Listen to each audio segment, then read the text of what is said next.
Actes des Apôtres, chapitre 20, verset 7 à 11, vous comprenez que Jésus-Christ était un homme de foule. Banda kolanda Jésus pour bazaler na ba problème.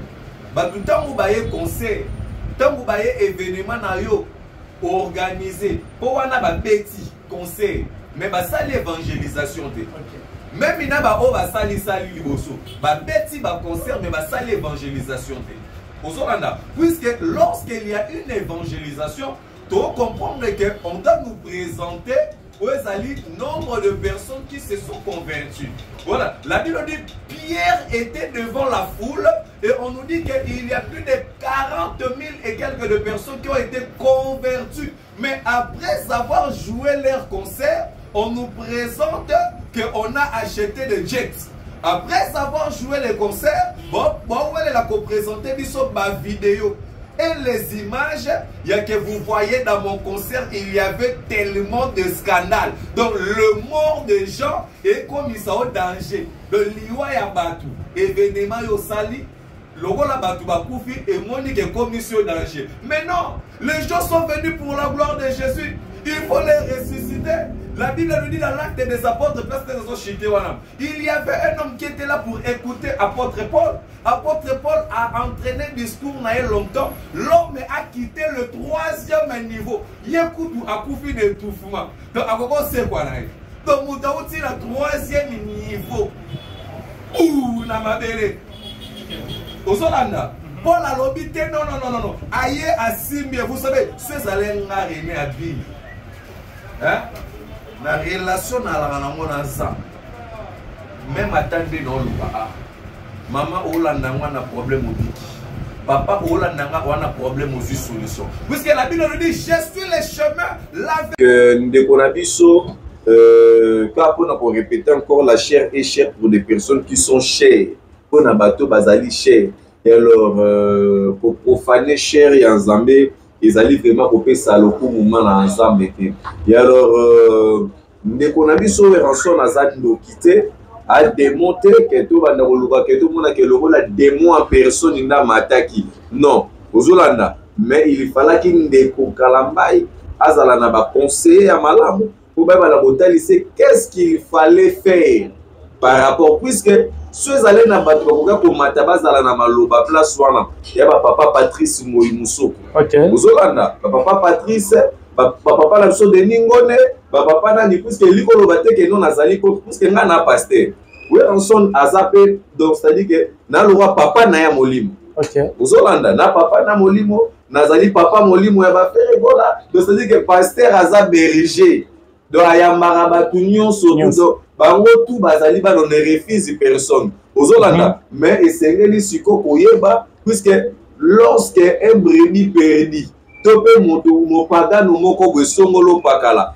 aïe et pas dans Zambé aux Hollandais akoki ko obligé dans Zambé ba caractère te pour mona ke moto azana nature ya mukili donc aïe abandi susu ko baptiser ba que moi j'ai des conflits donc aux Hollandais de c'est-à-dire que Bible lobi na biso lim pour na acte wana ya confirmation to otanga Matthieu 24 Bible lobi na biso nini l'abomination de l'abomination. Ozo comprendre, c'est-à-dire que jamais au mona Belzéboul a bengana Belzéboul. Ozo comprendre, jamais au mona Belzéboul a bengana Belzéboul. Jamais au mona Satan a bengana Satan. C'est-à-dire que ce que moni bato lolenge wana bazali ko équiper ensemble, c'est-à-dire que c'est un problème. Bible lobi biso nini na Matthieu 24 et lobi Nabiso boye, je vais lire ça rapidement pour Nangonga. Bible le dit. C'est pourquoi, lorsque vous verrez l'abomination de la désolation, dont à la parole, le prophète Nazali Satanate. OK. Oui, Ranson Nazali Satanate, mais place naye, nakati ya espace wana vraiment na monité. Et ceux qui peuvent rançon nous peut n'andenge na yemoko à ces tenyaki et kaloba quitté et l'ingé peut ça là bien puisque ils allaient car importante il fallait kaka à nous aux Hollandais Et alors, on doit avoir le respect, il y a trône et ensemble. Vous savez, la chair est chère pour des personnes qui sont aussi chères. Okay. Vous comprenez? C'est-à-dire que dans la chair, à cause d'un président de la République, je ne peux pas te laisser. Il y en a plusieurs. Un pasteur qui ne prend pas plaisir, qui ne se prend pas. À son part, la tête pour que ne sert pour le police, sert zemi. Et après demain, ôter à sert Rwananim. Que non, il ne te fallait pas enlever. Pasteur, il y a sa boîte de nuit. L'homme a changé message à côté à Nîmes. Vous vous imaginez? C'est-à-dire qu'on doit avoir le respect du nom de Jésus. Okay. S'il vous plaît. Bible Soloba, Jésus est la tête de l'église. Et puis, aux alliés, corps, membre et corps de Christ. Okay. Donc, pourquoi Jésus est la tête de l'église? Puisque la tête doit fonctionner très bien. Il y a toujours tête, moutou oyo. Les alliés esthétiques, il y a nous autres côtés. Moutou oyo, les alliés, pour des fleurs, des amats. Dieu a mis la tête pour réfléchir. Okay. Si Dieu vous a appelé dans le ministère, ce n'est pas pour plaire aux hommes, mais c'est pour plaire à Dieu. C'est pour vivre conformément à la volonté de Dieu. Même en réalité, dans l'église, on peut dire que ça, c'est la volonté de Dieu. Namoni Ézéchiel, prophète, Ézéchiel, excusez-moi dans le bien autant, mais je dois lire quand même les noms. Namoni Simbi Bouté Amaï. Ezalaki Maya Pembe Abalole Komi Rouge. Vous allez nous dire que ça c'est le miracle. Azui Cantine, Abandiko Balola, mais peuple de Dieu, et vous osez kaka. Que l'Éternel Dieu vous libère de cet envoûtement-là. Ils sont plusieurs dans Internet. Bah, qu'on s'enrichit. Qu'on traquer le peuple de Dieu. Il y a une soeur qui m'a appelé à un problème à ma botte. Pasteur a 4 tabac. Vous vous imaginez? Oh, il y a un seul sacrifice, mon cher, qui est Jésus-Christ de Nazareth. Au Solanda, pour nous. Voilà, vous êtes nombreux, mesdames et messieurs. Bonjour, bonsoir, et répondre à la RWAP et Bolanda Bissoa. La Concept TV, votre chaîne d'actualité avec Alex Manoumona Moulouba, les Benjamin de la presse, Mona Bamama, autrement dit, Mona Nzambe. Un grand merci à Riké Banza qui est derrière la caméra, maman fille, maman Solo. Il y a papa Audace Milandou, président Jacques depuis Efri pour Coron, Azota la Bisso. Merci infiniment à mon vieux Patrick Trifazé, Courant Yachine. Un grand merci à Maison d'habillement plus salon de coiffure dame Pat Luxe Zana Makanza chez Maman Noélie Bisaka Pat Luxe Manabasi tout vraiment awa non loin ya parking ya Molar na veni Makanza Sokoto Tumpenda Pat Luxe on voit bakabelo ya solo on voit vraiment bilamba ya basi ya solo awa na Pat Luxe ne bomo na tato za bongona l'évangéliste international René Abiri. Donc, on a fraîchement ya Zamba. Donc, on va vraiment bénir Royambel et tout sur là. Par rapport à l'église, tout sur la l'église, pour le ministère des évolutions et surtout sur la paix, sur l'actualité, ils ont dominé sur la toile, tu dis bien week-end autour les cas. Le pasteur Mike Kalamai, qui concerne le stade du Martyr, Owapi et l'homicide Batou, vraiment aidé par rapport à un drame autour Salema, il y a eu des morts d'hommes. Pour cela, tout awa, na évangéliste René Abiri Kebanza. L'homme de Dieu, évangéliste René Abiri, bonjour. Oui, bonjour mon frère Alexis Nandou et bonjour aussi à la mission, la chaîne Abisso Oyo. Ça fait vraiment longtemps, encore on a dans 4 émissions et vraiment beaucoup de félicitations Zamba Bamborayo puisque Ozoko va toujours dans 4 Moussalango et puis dans la droiture, il y a moins de Zambé à Lilaka. Et na pesi Zambé merci pour Nangolo ou à Salingaï, il y a pour Téléma encore l'émotion na mission surtout à la 4 émission Oyo et ticket de Kimia en Zambé et ça va na mabota la vie. On va profiter na pesa mbote de l'émission na maman na biso Perrette Koko dans 4 Australie. Et sans oublier Moussa Polika Tinankolo, la prophétesse, maman Paola Schengen. Ah, maman Paola Schengen, a passé Bambote Belé. Donc, maman Cornelia Dussi Givenchy. Donc, yo pe Bambote no pe à trop. Vous avez tellement belé, maman Royal Kinalele. Maman Céline Mujinga Weta, Céline Rike Banza, l'international. Vraiment, Rena Birazalia, pour répondre à ma question. Je suis pasteur de l'église May, mission évangélique d'intercession internationale où ils allaient dans Avenue Patou numéro 7, dans référence arrêt pharmacie. Donc nous sommes là pour ça, toujours pour combat mercredi et vendredi et le dimanche dans le 17h30 à 19h juste. Voilà, ministère évolué révérend. Oui, ministère ils allaient pour évoluer très bien et voilà, ils allaient vraiment église. Ils allaient vraiment vision, message et ensemble. Ils allaient vraiment mission. Donc, Rena Birazali motive d'ami ensemble avec une seule objectif, puisque ils allaient,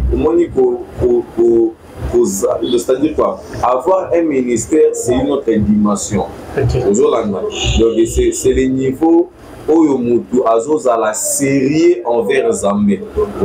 Donc c'est-à-dire que si la correct, tu dois maintenant devenir logique, sérieux. Terre Ezali,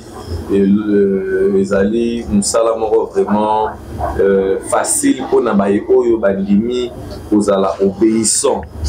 Ezali Mousalamoro très difficile pour nabaye oyo bazali kotambola na kobanga Zambé. Donc sinon ça évolue très bien. Déjà 2 ans bientôt là 2 ans le 3 octobre le jour où je commençais le ministère et au début tout début n'a pas été facile. Okay. C'était vraiment avec beaucoup de labeur que j'étais là et vraiment pour ne pas te mentir mon frère, je comptais sur les efforts des uns et des autres par rapport à Moussala ensemble. Mais quand je me suis mis là vraiment dedans, le Seigneur de Tolobaranzambe adressera biso suko na volonté naïe. Atali singa que non, tu n'as pas besoin de l'appui des gens, mais tu as besoin de mon appui. Ok. Donc, nous allons toujours évoluer, toujours dans la persévérance, dans la obéissance, dans la. Voilà. Aujourd'hui, Pasteur René Abiritan, à l'église, qu'est-ce que tu te reproches aux Omilo Belanini par rapport à la conduite de l'église aujourd'hui vis-à-vis de Bino Pasteur, vis-à-vis de Bandimi, tout le peuple de Dieu, Owapi, Kambaka. Je te dis quoi par rapport à l'église aujourd'hui? Bible des Olobanabiso que il n'y a jamais eu un mauvais troupeau. Il y a que toujours un mauvais maître. Okay. Alors, toutes des responsabilités, il y a que les lots magie. Et quand on a dans l'église, ils allaient faute na biso moko ba pasteur. Parce que le pasteur tokoki lisusu piakati. Okay. Ozolanda ebele bakoki ko persévérer, ce n'est pas en vain. Jésus azoloba, c'est lui qui persévérera jusqu'à la fin. Dans chaque chose, il y a toujours un fin. Ozolanda, il y a un début où Moutazo souffrir, il y a aussi dans ce que ça a début, il y a pas si, il y a peine un début morobo ya esengo pe ça peut poser là quelque part. Mais loyo ba pasteur ba détourner mitema ya ba fidèle.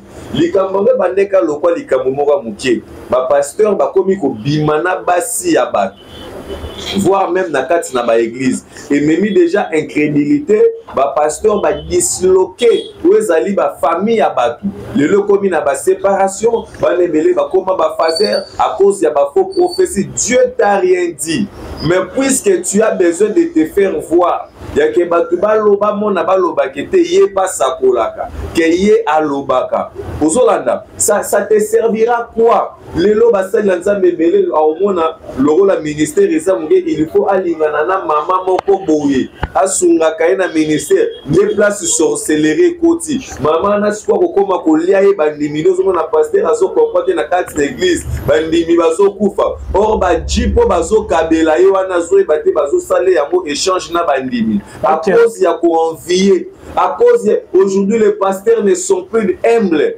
Même dans des propos, c'est difficile, au coup même un chrétien, les amis va comporter, nous allons copier auprès de leur pasteur. Prière réseau bande 17h30, pasteur à la prière 18h. À Zokota avec une vingtaine de personnes. Donc tous ces gens-là, tu les as entraînés d'ailleurs pourquoi? Et aussi on besoin aussi de la prière. Okay. Mais yo mi bengi serviteur de Dieu. Un serviteur de Dieu ça la quarantinette. Ozolanda. Mais ti yo koma kotambola na bagarre du corps. Ozomona bandimi c'est ba pasteur biso moko to misalir na misu ya peuple de Dieu. Ba koti ba loge ya mabe. Pona kokoyisa kabatu. Regardez-moi ba genre ba délivrance que zali ko salema au sein de nos églises. Ozolanda, ozotala vraiment à l'œil nu, ozomona que ça, ce sont des aventures. Mais c'est-à-dire que le non-respect de l'être humain, on doit quand même respecter un être humain. On y a tamutu, ozomuto tindikayo salanini. Non, quand même. Venez prier pour quelqu'un et mutu azobika. Ozolanda, par le nom de Jésus, tout suffit. Donc, l'église n'est pas en danger. Mais pas démon oyo va s'infiltrer. Puisque n'oubliez pas, la Bible nous parle dans les derniers jours. Dans les derniers jours, les ans en Matthieu 24, puisque vous nous avez parlé des temps, la Bible nous dit ceci. Jésus leur dit, prenez garde que personne ne vous séduise. Jésus s'adresse à nous. Prenez garde que personne ne vous séduise. Le diable est en train de séduire le peuple de Dieu, en train de séduire aujourd'hui les hommes de Dieu. Na populisme. Lokola Alex Ngandu na maman fi maman masolo basala qui plein. C'est-à-dire que ngape fona lukana sala lokole kabango. Populisme. Ozolanda. Lelo yo diable azali ko séduire ba pasteur na matériel. Ozolanda tout pasteur lelo alinga za toujours na voiture de luxe. Obimaka na ma campagne de pasteur ko bimana selemba omona ngwe suite. De lokwande tizamba yebi ete pona ye. Mais non, ozolanda lelo pasteur do bazu ebele pe ba kufisi na basi na bango. Ozolanda azo mwasi na omona ke mwasi ne lokola za la mwindu mabe. Donc il faut maman pasteur à la pembe. Donc verset ni na Bible ozolo ba ke maman pasteur il faut à la Bible. OK. Verset ni ozolo ba ke maman pasteur il faut à la kaka bassin sur la ti robe, sur la ti nini, c'est pour séduire qui? Ozolanda. Donc et puis les pasteurs sont en train d'autoriser ça. Dans les églises, le loba fidèle bazali kokota na kati, ba fidèle bazali kokota na kati na église. Au moins na mutozo kota. Donc ba ndimi bazo respecter te pourquoi pasteur ati qui fait. Et puis que soka bisi sero, sere olati mabe. Amona que sero wana ndeti offrande ça nini et kima. OK.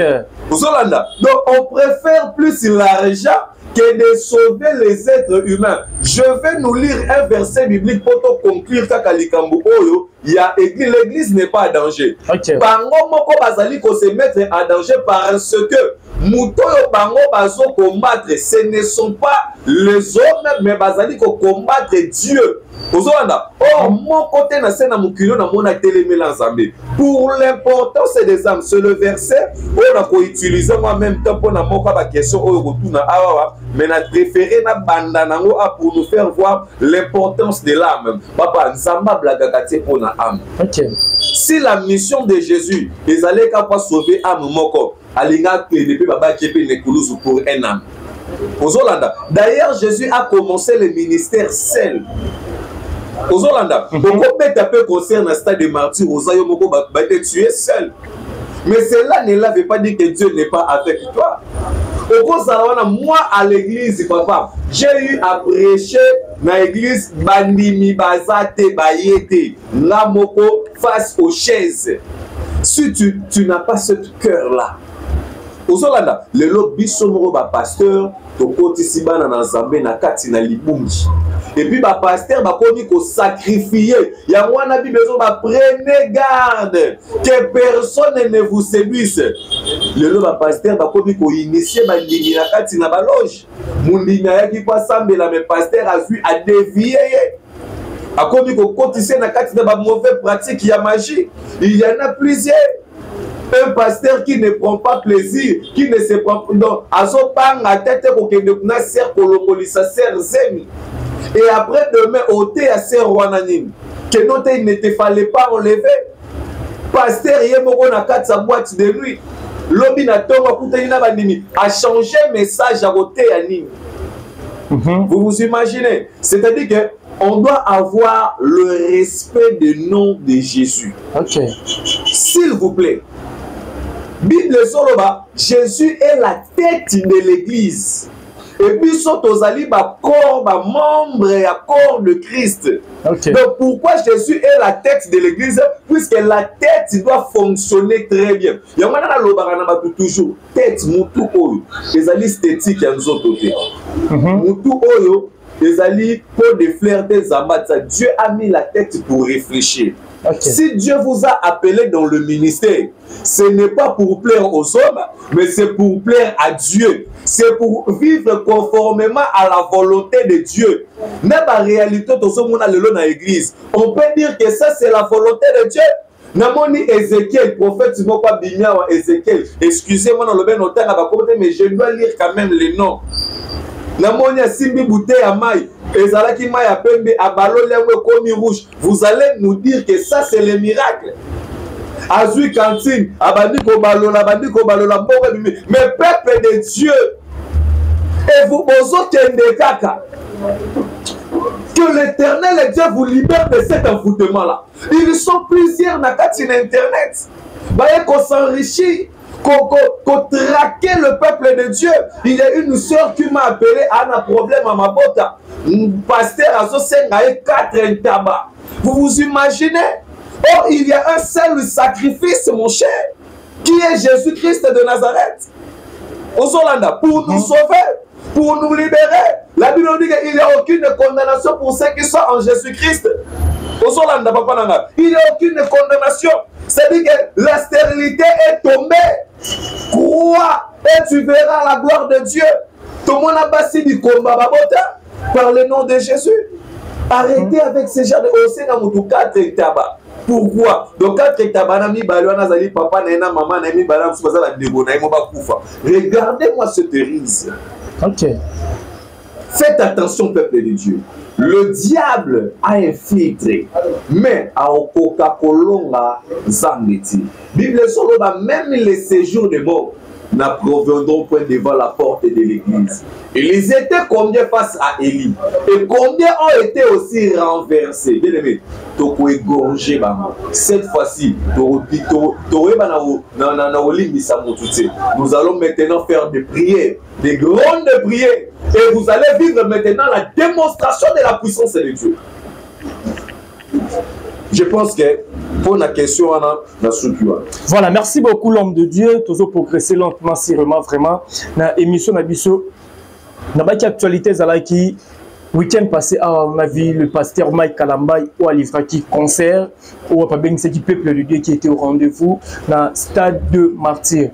Je crois que tout le monde va manger dans les réseaux sociaux, dans les drames ou les salami. Quand tu as le concert, on a tout qui l'ont vraiment malin. Qu'est-ce que tu as retenu à concert Wana? Tu analyses nous tout ça simplement pour le concert Wana, il y a pasteur Mike Kalambay qui le 27 juillet dans le stade de Martyr. Pour Nangaï, Naozala, gauche-droite, étant qu'un serviteur de Dieu, par rapport à l'analyse Nanga, là je parle de mon avis. Les Ala qui concert, il y a aussi Sabat. Aux Hollandais, les Ala qui concert, il y a pour prouver Batou. Donc tous les concerts au Ebetami.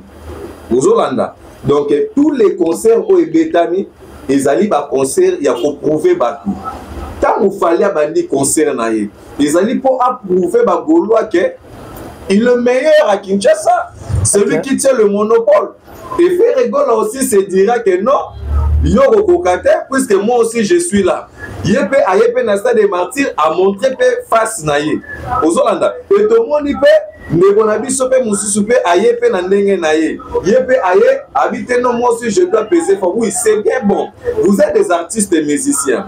Des fois il faut organiser de tels genres des activités pour na koyeba soki message na bino. Et comme il y a pas, c'est-à-dire il y a longtemps qu'on a connu nos frères artistes et musiciens chrétiens à l'honneur de Dieu aux Hollandais. Il y a longtemps qu'on a dit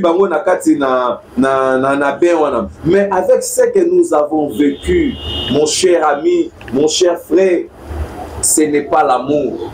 Ce n'est pas l'amour. Ça c'est l'hypocrisie. C'est l'hypocrisie. Couvrez en image de Jésus-Christ. Or, Jésus-Christ n'est pas là pour couvrir votre mal. Jésus-Christ est la vérité. La Bible nous dit, je suis le chemin, la vérité et la vie. Maintenant, sur cet chemin-là, nous avons eu combien de morts? Sur cet chemin-là, on va tout balander. Pour la analyse, pour je comprends vite fait que le conseil a été fait pour pleurer na batu. Mais si c'était pour la gloire de Dieu, Zamba linga permettre accident de salimati. Zamba linga permettre ma bénédiction. Pour la gloire na ye. Papa, vous imaginez là où on est en train d'adorer Dieu. Surtout en église, Dieu est là au milieu de nous. Et vous surtout 80 et quelques mille de personnes. Combien de fois sera l'atmosphère? Qu'est-ce qui a tué les gens? Et ça lui puissance, il y a Saint-Esprit.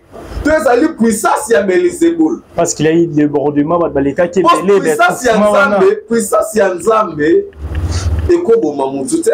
Non, on a tolo par rapport à la déclaration, il y a eu plusieurs personnes, étouffement, débordement, quelle que soit forme ya liwa mutako kufanango. Tant qu'il y a Jésus, il y a la vie. Toko voiler facile. Toko tenga sa puissance ya évangélité. Toko ba no vivre to ya kaka na ba excuse, vous voyez. Non. Jésus pour consoler la famille de Lazare, Lazare devait ressusciter. Jésus pour a consoler maman wana ya veuve de Naïm. Maman wana sengela kasani, mwana ne sengela kasani. Maman oya azalaki na fils unique, la veuve de Naïm. Falaki mwana na sani. Fallait mwana ressusciter. Batu baye na bakaya ba maladie, aye na mwana na ye, aye na mwana na lobité, mwana na nga zobela, maladie ndeke. Pour azala soulager, il faut vite oye pas Jésus. Je vais vous dire une chose. Nous allons le voir dans la Bible. 1 Samuel chapitre 16. Au Mona, puisque mais moi je vous dirais que ce sont des adorateurs de Satan. Et alors, ça, ce sont des confirmations de signes et des temps de la fin. Ah bon? Oui. Pour comprendre impact, peu puissance et peu force, il y a adoration. 1 Samuel chapitre 16, verset 16. La Bible nous dit que notre Seigneur parle. Tes serviteurs sont devant toi. Ils chercheront un homme qui sache jouer de la harpe. Et quand le mauvais esprit de Dieu sera sur toi, il jouera de sa main et tu seras soulagé. Saül était tourmenté des esprits impurs. Le roi Saül a commencé tourmenté. Maintenant, travailler à Saül aussi, Saül. Yosa mokonzi. Mais ça dit soka ordre. Toketo luka. Siko ba serviteur wana intelligence wana yeli bango ndenge nini po ba comprendre que soki milimo mabe wana eye to benga adorateur moko boye aya lokola ngana na moyembi na nkolo Noélie Bisaka Noélie Bisaka adoratrice kati na nkolo. C'est-à-dire que vous allez rike banza bandi liboma toke to bengi Noélie Bisaka soka bandi boyemba rike banza songi normal. Cette intelligence là oui que na kenda déjà service moko de délivrance to sala na komika kabona lobby Nathalie Kayango, Moutakoui na mabele, Moutakufite. ma koi na mabele mémoire exacte donc c'est-à-dire que tout raide. Je vous dis la kandi porte la bimisi bato nyonso balaki wana na kati puisque il faut ko bimisa bato bana kondima te puisque na bato bayaka kotala batala ba totala soki pa kosala ba ina tembe. Les gens qui ont la foi que Jésus peut faire quelque chose baye so que zalaki nga na stade wana na ko rassembler bato na biboya na bato wana bakufi wana na podium Ozolanda papa okay. Pour la gloire de Dieu na ebite pour la gloire de Dieu, Yoshua Hamashia, Sabaoth, Zamba Luzizila, Zambo Tozo Matabangomba, Bazamba Bamalili, Tozo Pele, la Zamba Basacrifice, na poko pesa Nzambe Bopaka, na pele ba pesi Nzambe era komi na Bopaka, komi boka na Bonzambe. Menga na zwinde bo mwana nanga, na bo jeunesse nanga, na makambu na ye. Tangu batu bakende ko kombola taba balabala ngano ke ça l'évangélisation devant de telles situations na belle l'ensemble non papa na ngai volonté nzambe sengeli sala et volonté nzambe ezate ke batu bakufa te jamais où il y a Dieu où il n'y a pas Dieu quand il y a de morts.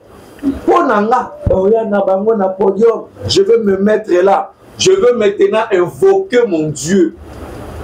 Imaginez-vous combien de fois, puisque ceux qui ont bâti mon podium, voilà l'homme de Dieu qui n'a pas vraiment vers la fin. La partie Oyo, on a vu la présence de Weranson, artiste musicien de Bakabola, na Congo awa, artiste ya mokili na ba obasel la Nzambe. Présence de Weranson na podium et l'obisi batebele. Pardon, ça c'est ça s'il vous plaît.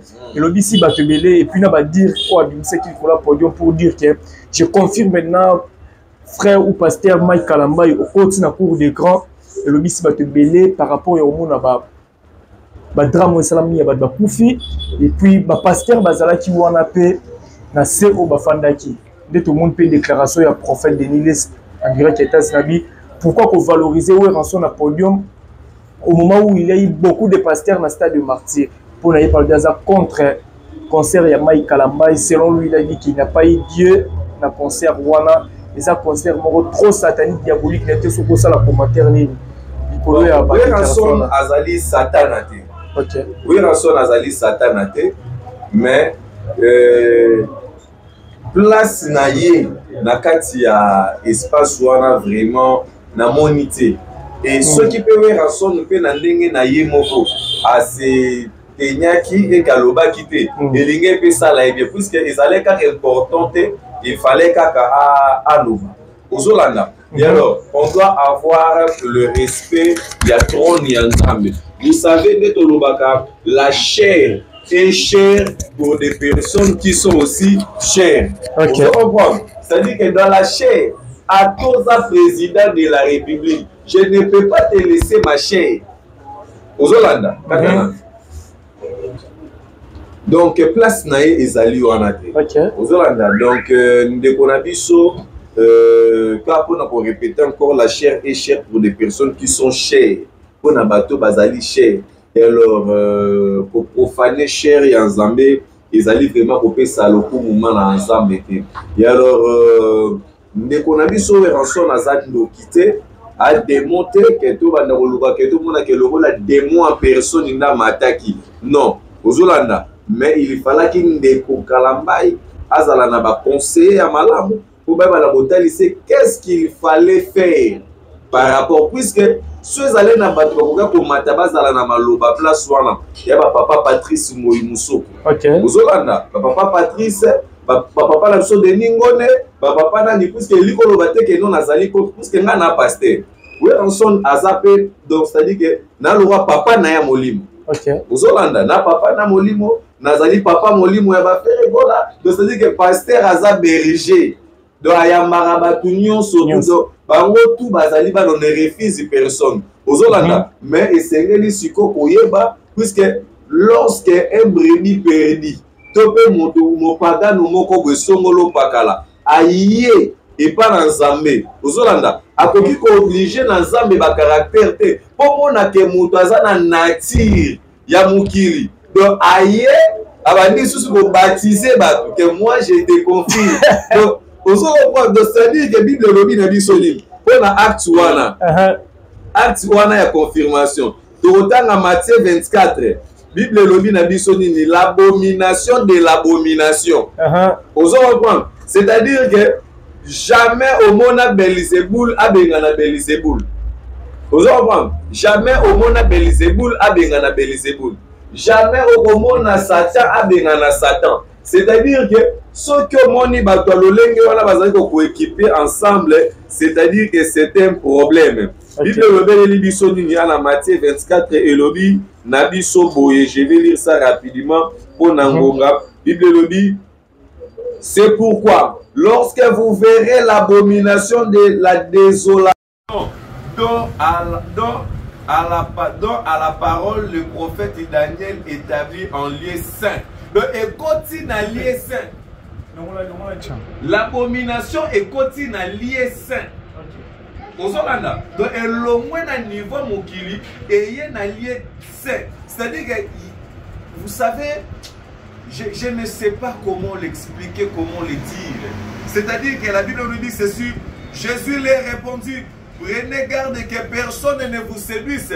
Bon, ça la keba est moutou à séduire binoté. C'est ça la séduction.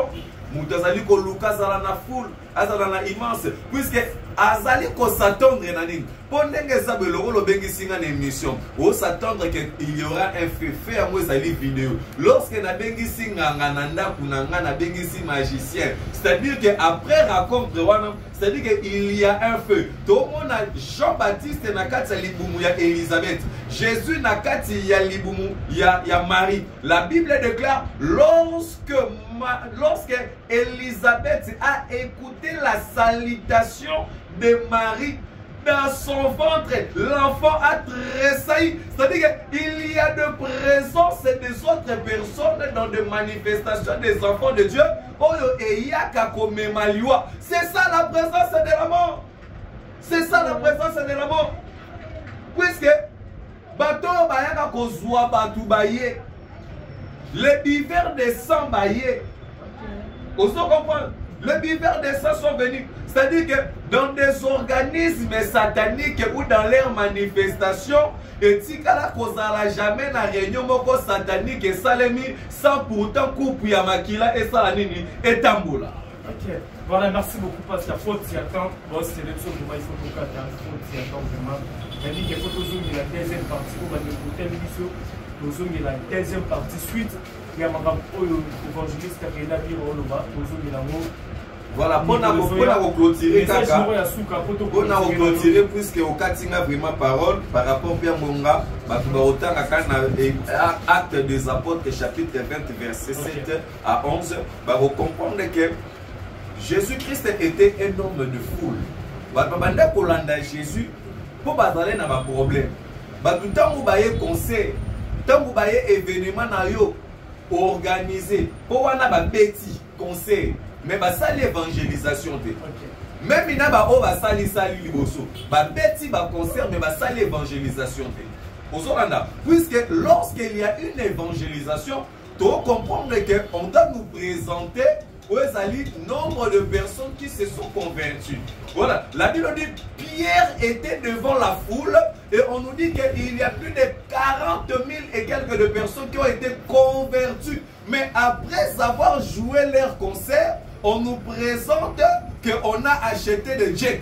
Après avoir joué les concerts, on va présenter ma vidéo. Et les images, il y a que vous voyez dans mon concert, il y avait tellement de scandales. Donc le mort des gens est comme ils sont au danger. Le liwa ya batu, événement yo sali, le la batu bakoufi et moni que commission danger. Mais non, les gens sont venus pour la gloire de Jésus. Il faut les ressusciter. La Bible nous dit dans l'acte des apôtres, il y avait un homme qui était là pour écouter apôtre Paul. Apôtre Paul a entraîné le discours longtemps. L'homme a quitté le 3e niveau. Il écoute à Koufi d'étouffement. Donc, à quoi c'est quoi là?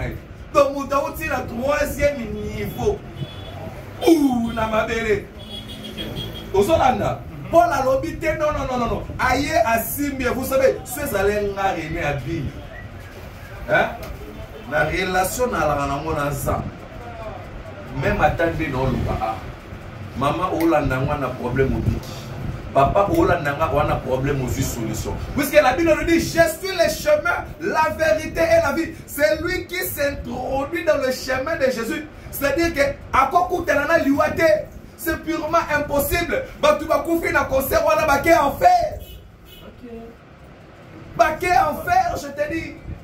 C'est grave parce qu'on a vraiment dans peu de temps, on voit deuxième partie, suite et fin, il y a analyse de point de vue, il y a pasteur Jérémy parce que le programme église tout Kabwana.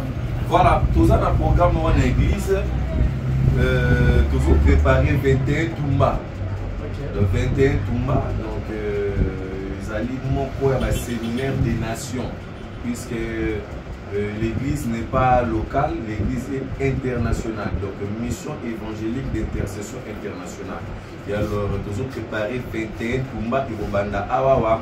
Na église mère na biso donc na commune na Bandalou on a avenir partout ici Pingamoko l'évangéliste René Biri je suis là et les temps toujours préparés en haut le Seigneur m'a dit de parler sur la sanctification donc sans Hébreux chapitre 12 verset 14 donc chercher la paix avec tous et la sanctification, sans laquelle personne ne verra le Seigneur. C'est-à-dire on doit chercher, on doit courir. Donc Dieu ne t'aidera pas. Nous allons pas sauter dans le domaine de la sanctification. La sanctification, c'est le son des efforts. Au Moutazali Kotali, ça y a intimité pour les garder, les conserver encore. Et alors, nous allons parler sur Yamo, nous allons dans l'église chaque mercredi. Vendredi et puis le dimanche, tout ça, mais la dimanche, n'a pas pour nous dossier toiture. Et alors, pour nous surtout à Monica Alingui à soutenir mission. C'est-à-dire que nous avons la mission de propager l'évangile partout dans le monde. C'est-à-dire que d'enseigner les gens Jésus, d'aller dépeupler le monde de ténèbres et enrichir le royaume de Dieu. Et vous allez naître en Makas. Lorsqu'on se mettra en mission, dans mon papa ville na kata mboka o ya Congo et que même un âme est sauvé, Zamba ozanga te ko pamola. Numéro de téléphone des alliés plus 243 82 030 88 80 plus 243 82 030 88 80.